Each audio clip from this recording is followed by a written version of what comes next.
Most men feared the gallows. He built his life around them. In medieval Europe, there existed a figure that entire villages refused to look in the eye. Not a monster, not a criminal, a man with a profession, one that society desperately needed, yet violently despised.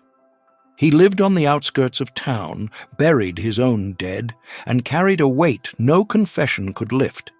He wasn't born cruel, but the things he was ordered to do, the methods, the tools, the screams he learned to ignore, changed something inside him that could never be undone.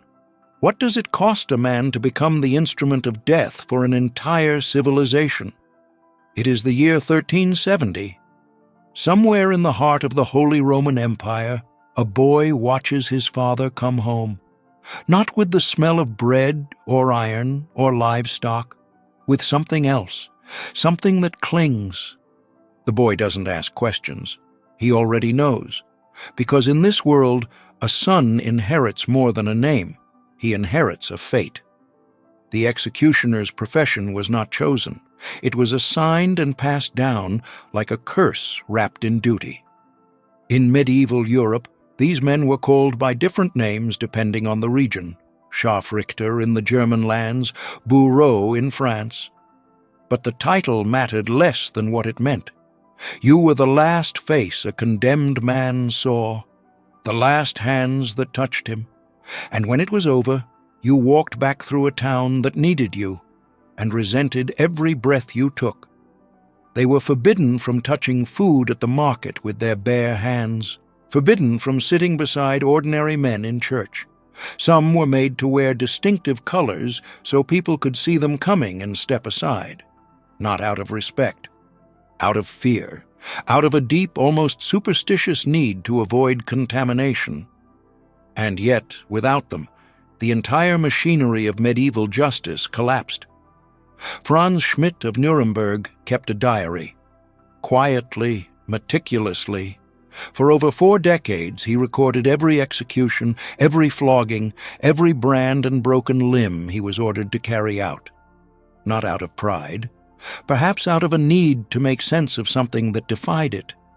What was happening inside that mind, behind those careful clinical entries, is where this story truly begins. Franz Schmidt did not begin as a killer. He began as a witness. His father, Heinrich Schmidt, was forcibly conscripted into performing an execution, a man of no training, no title, simply cornered by circumstance and the will of a local lord. One act. That was all it took. Because in medieval law, for once you performed an execution, you were marked. The state didn't give you a choice after that. You were now the executioner, and so was your son. Franz grew up watching a man quietly destroyed by what the world had made him. And then it became his turn. He performed his first execution at the age of 19. A bandit, a man convicted of robbery and violence. Franz recorded it in his diary with almost surgical detachment. The method, the outcome, whether it was clean, whether it was clean. That phrase alone should stop you, because it tells you everything about what this life demanded. Not justice, not emotion, precision. But here is what the history books rarely mention. Franz Schmidt was deeply religious. He attended church. He prayed. And in a theological era where executioners were considered spiritually polluted, barred from communion in some regions, denied last rites in others, Franz spent decades trying to reconcile his soul with his occupation. He wasn't numb. He was tormented. Over 45 years, he personally executed 361 people. He recorded each one. And buried inside those records is something deeply unsettling. A pattern. A shift. In the early years, his entries are brief, almost bureaucratic. Method, date, name. But as the decades pass, the entries grow longer, more reflective. He starts noting whether the condemned seemed afraid, whether they repented, whether they deserved it. He was developing a moral compass mid-career in one of the most morally hollow professions in human history. And then came the case that broke something open. A young woman, convicted of infanticide, a charge devastatingly common in an era when poverty and desperation drove mothers to impossible choices. Franz was ordered to execute her. He did, but afterward his diary entry was different, longer, heavier. He did not question her guilt in writing, but he questioned something else, the world that had left her no other door. That entry was never meant to be read, which raises the question. If Franz Schmidt knew on some level that the system he served was imperfect, why did he keep going? The answer is darker than you might expect. After 45 years of service, Franz Schmidt did something no executioner in recorded history had done before. He petitioned the state for rehabilitation, not a pardon, not a pension. Rehabilitation, the legal restoration of his social status as a full human being. He wanted to sit beside other men in church without them moving away. He wanted to buy bread with his hands. He wanted his children to inherit a name, not a stigma.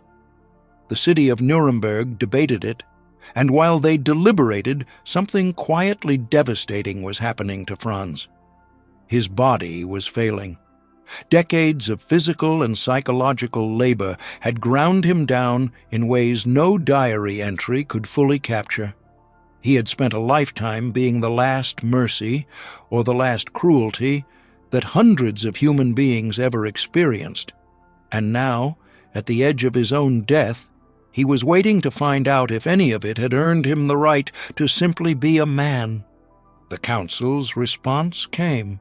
They granted it. Partial rehabilitation. Enough for his children to escape the inherited stigma. Enough for his name to be partially restored. But not enough to erase what he had been. The city needed him to have existed exactly as he did. The moment he was fully forgiven, it implied the system that created him required forgiving too, and that they were not prepared to do. Franz Schmidt died in 1634, quietly, without ceremony. The man who had given hundreds their final moment received almost no acknowledgement for his own. But his diary survived, and that changes everything. Franz Schmidt's diary, known today as the Meister Franz Journal, sits in historical archives, one of the most intimate documents ever produced by a man trapped inside an institution he did not design and could not escape. He was not a villain. He was not a hero. He was something far more uncomfortable. A mirror. Because every society and every era has its Franz Schmidt. The person assigned to carry out what the powerful decide but refuse to do themselves. The one who does the work that makes civilization function and gets buried at its edges for doing it. We have always needed them. We have always looked away from them. What makes Franz different is that he looked back. He wrote it down. He questioned it. He sought, with extraordinary quiet dignity, to reclaim his humanity within a system designed to strip it from him. And he did it without burning anything down, without bitterness that history can detect, without losing the part of himself that still knelt in prayer and still noticed whether a condemned soul seemed afraid. That is not a weakness. That is an almost incomprehensible form of strength. So here is the question this story leaves behind. Not about medieval Europe, not about Franz Schmidt, but about right now. How many people today are living on the outskirts of a world that needs them but refuses to see them? And more importantly, are you one of them? If this story made you think, it was meant to. Share it with someone who needs to hear it, because some voices only survive if we refuse to let them be forgotten.